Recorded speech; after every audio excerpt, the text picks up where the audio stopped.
Now, in other news, Kash Patel making massive waves when it comes to the FBI. Three major FBI events happening just the past couple of days alone. You can see this quote specifically released by him. Everyone, especially those in positions of power, will be held to account no matter their perch.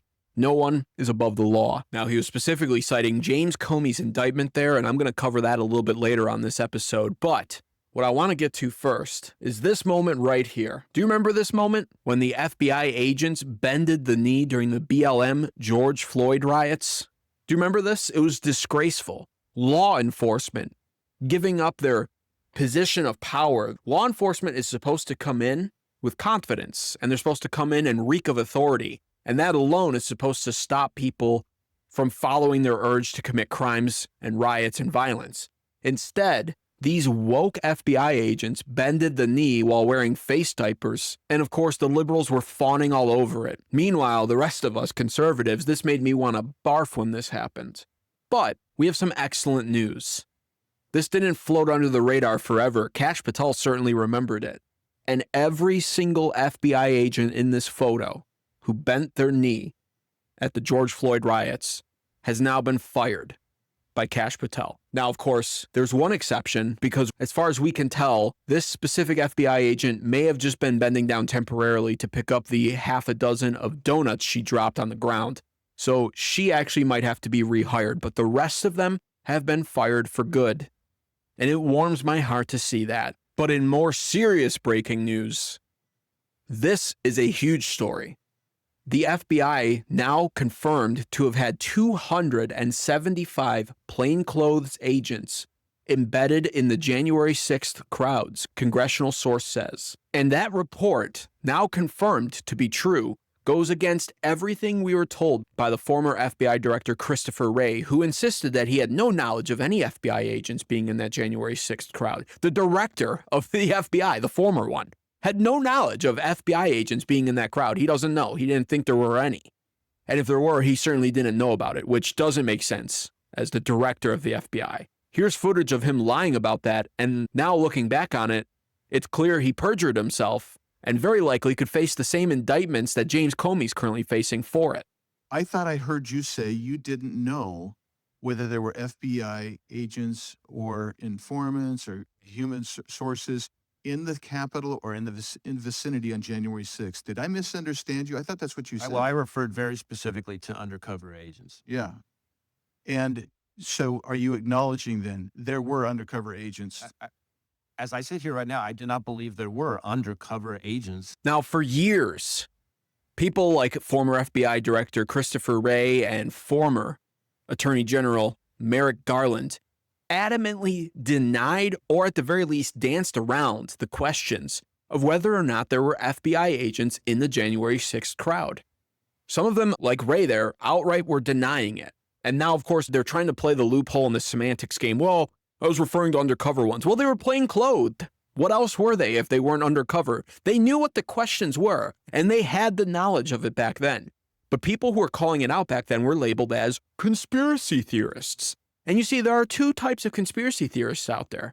There are the ones that just look at circumstances with critical thinking ability, who are almost predominantly all on the right side of the aisle. And then there are morons out there who use only their emotions and feelings, who say stuff like Elon Musk stole the election for Trump, who are on the left side of the aisle. Now, of course, here's Representative Thomas Massie, who I'm not a fan of. I got to say that I can't stand him, but he is a Republican out of Kentucky, and he is now grilling Merrick Garland on this incident. It's our constitutional duty to do oversight.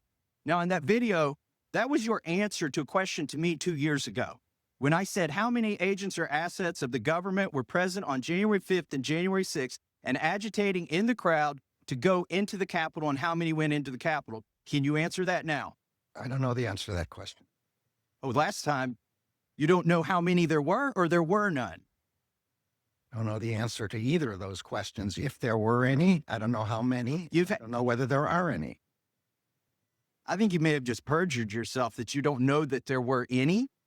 You want to say that again, that you don't know that there were I have any? no personal knowledge of this matter. I think what I said the last time. You've had 2 years to find out. And today, by the way, that was in reference to Ray Epps. And yesterday you indicted him. Isn't that a wonderful coincidence? On a misdemeanor. Meanwhile, you're sending grandmas to prison. You're putting people away for 20 years for merely filming. Some people weren't even there, yet you've got the guy on video who's saying go into the Capitol. He's directing people to the Capitol before the speech ends. He's at the site of the first breach. You've got all the goods on him, 10 videos, and it's an indictment for a misdemeanor? The American public isn't buying it. The charge is a joke. I yield to the chairman. It absolutely is a joke. All of it's a joke when it comes to the Democrats and all of the loopholes and lies that they're comfortable telling while carrying out their insidious plans. It's absolutely despicable. And the worst part is, you can go on X and look up all this history, years and years now of history, literally, some of it dating back 2, 3, 4 years when it comes to this stuff. People who were right were labeled as the whack jobs of society. All the while, given enough time, as usual when it comes to the Democrats, logic and time defeat all their narratives, and we're seeing that play out once again. And this is not a channel for conspiracy theories. I've never actually been big on conspiracy theories. For instance, the Charlie Kirk assassination is somehow being spun into a conspiracy theory, which I think is absolutely nonsense. I am not that channel. I think not everything's a conspiracy theory, and not everything is worth thinking too hard about, to be honest with you. Sometimes evil just acts, and sometimes it's just as simple as that.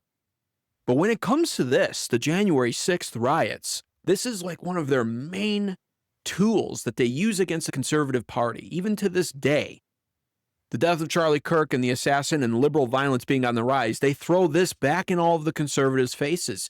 But the more you research into January 6th, the more you get a weird feeling in the pit of your stomach about it. And now with evidence of 275 plainclothed FBI agents being there on Capitol Hill for this, while the Democrats were taking control of the government once again because Biden had been elected, it's not sitting well with me. And so all of that shady footage that we've seen that took place that day, keep that in mind while I'm showing you some of these clips. Like, for instance, this one here, where the one Capitol Police officer was waving people to come in. This clip went viral years ago now. Everyone knows about it. No one really has a great answer for it. 275 plainclothed FBI agents. Could that be the answer to this clip? And the other ones I'll show you? Take a look.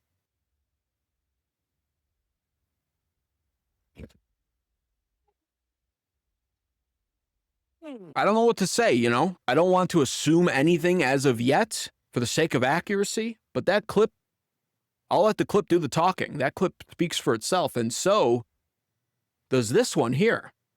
This is a lesser known one, I think, compared to that one of the police officer waving people in. What's going on here is a question everyone's always wondered. This guy was seemingly arrested by the Capitol Hill police, but then brought into some back corridor and released, and then fist bumped.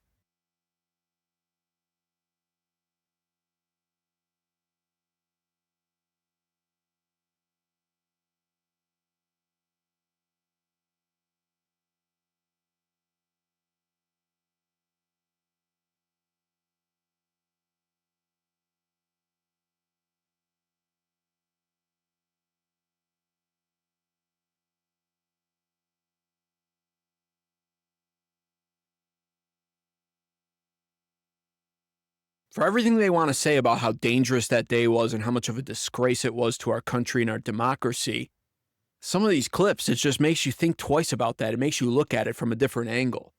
I mean, what was this? A fist bump right there. I have it paused right at that moment. A fist bump with the arresting officers and then just allowed to walk away. Why? Why do you think that is? And again, I'll just say it. I'll say it without pointing to it and saying it's exactly why, because I don't know. I don't know for sure, but 275 plainclothed FBI agents. Originally, they tried to say there were none. And then the reports came out years ago while the Democrats were in office. Well, there might have been like 20 to 26 of them. And that alone was an eyebrow raiser. Now, 275? I can imagine a scenario like this unfolding because, you know, this guy does something like breaks a window or something and goes in and leads a bunch of people in and he gets arrested for it. And then as they're marching away, maybe he just says something like, you know who I am? And then they verify and then they go, oh, our bad, bro. And then they release them and they fist bump each other, I can imagine that. I don't know if that's true, but I could imagine that. And I'm sure you could too. This is a report that I found incredibly fascinating right here of exactly what I was imagining, actually, funny enough. So take a look at this, see what's going on here, and then decide for yourself. 275 FBI agents in plain clothing on that day, January 6th, what they had to do with it. If anything at all, maybe they were just there to be bystanders. Maybe they were just there for crowd control instead of what the conspiracy theorists would tell you, that they were there to incite stuff. Maybe they were there honestly, just crowd control, sneaking suspicion that a riot would break out. If you take the absent-minded mainstream narrative approach to this, they were just there to make sure things didn't get out of hand. And then despite the fact that there were 275 of them there, if they were there for that purpose of crowd control, they certainly did a lousy job of it. But maybe that's all that the reason was. Maybe there's nothing deeper to this. Do not go in there.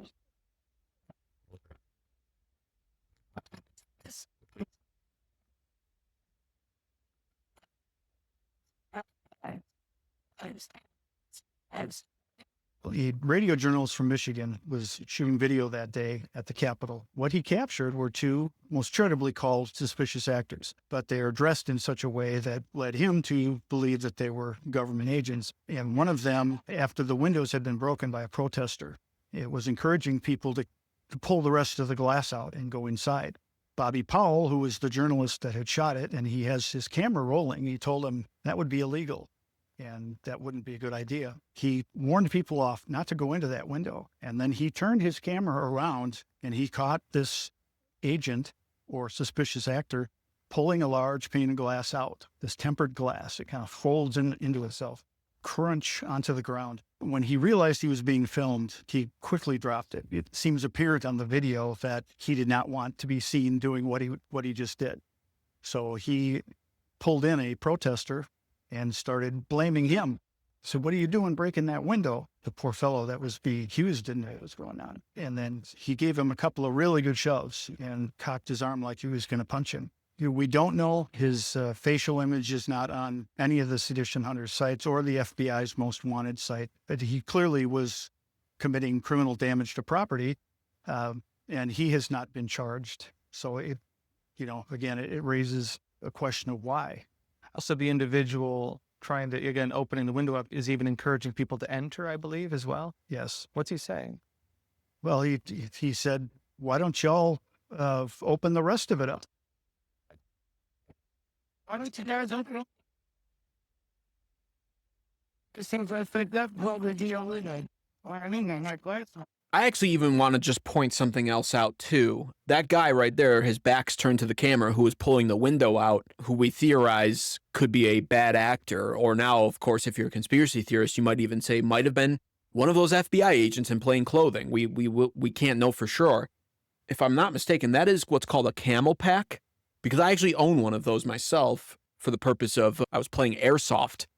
And when you're expecting to be out for a long day full of action and intense movement, a camel pack holds a lot of water. That could be 1 to 2 gallons, maybe even 3, 4, or 5 gallons. It can hold a lot of water, and you can see the little tube running up the back and over to the front. You can literally drink the water. And so, that's like military gear almost. It's available for public purchase, of course, but you don't see too many of what look like normal citizens in the crowd wearing those. That's very military-esque to be wearing that. Things that make you go, that's the whole point of this. Where this developing story will go, I don't know, but I'll be paying very close attention to it because I just can't get over that. 275 FBI agents in the crowd in plain clothing. Why? That's the question. Why were they there? Hopefully, Director of the FBI, Kash Patel, can give us some closure on that and investigate why they were there and give us some actual answers into what happened that day.